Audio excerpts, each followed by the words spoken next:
it is. Now, with this, in August, we had some of the candidates doing well, but in September, we are seeing a sharp change with some of them, and I would share them with you right away. So, as you can see, in the worst case scenario, we have an Honorable KennedyAgyapong doing a 44.11%. This is against what he did in August, which was a 41.73%.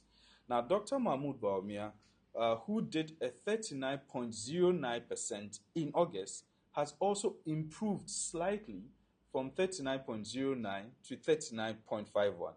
So Honorable KennedyAgyapong has increased significantly, and Dr. Mahamudu Bawumia has also increased, but marginally. And then we have Dr. Agyapong, who has actually decreased as compared. He was around, the previous one was around 11.34%, and now he's doing a 6.28%. Then Dr. Duchum, who was doing a 2.71% in August, is now doing a 3.19%.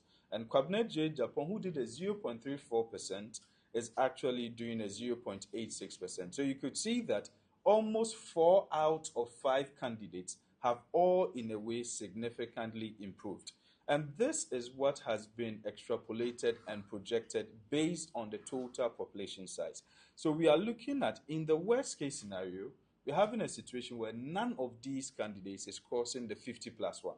It means that as it stands, then there is a situation that can happen that there could be a probable runoff if things should stand as this way. However, based on the number of, so if you look at it carefully over here, we have here been 94% of the worst case scenario, because the undecided and undisclosed are forming 6% to make it 100%. Please, is that okay? So now what happens is that in the best case scenario, we see one of the candidates crossing the 50+1. And if, as at the September polls, and please, I always say this is not predictive. It is actually just a snapshot as at a period. As at September, if there is any candidate that can cross the 50+1, then it is Honorable KennedyAgyapong. And we are looking at a 53.8%. Then Dr. Mahamudu Bawumia actually drops, because most of the people who voted for him maybe in 2023 most of them are in the undecided and undisclosed, and they are really looking at where they will stand. Dr. Agyapong gains from 6.28 to 8.27. Dr. Duchum gains from 3.19% to 4.39. And KennedyAgyapong moves from the 0.83, because he was doing 0.34 in August, he's moved to 0.86, and in the best case scenario can move to 1.33. Now, these are how it is looking like for all of them. So we are looking at the worst case scenario being like the baseline, and then the best case scenario being like the ceiling.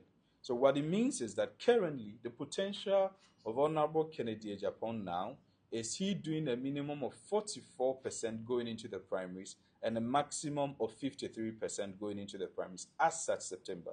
Dr. Mahamudu Bawumia is currently doing a minimum of 32% and doing a maximum of 39%. Dr. Agyapong is doing a minimum of 6.28% and a maximum of 8.27%.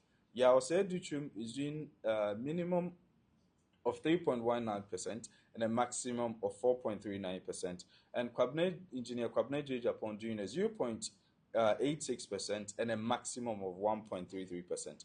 If you look at the delta, you look at the change happening here, almost all 4 candidates gain, whilst Dr. Mahamudu Bawumia is the one who loses, because he is the main candidate from which the other candidates are taking votes from. Please, I hope you understand it.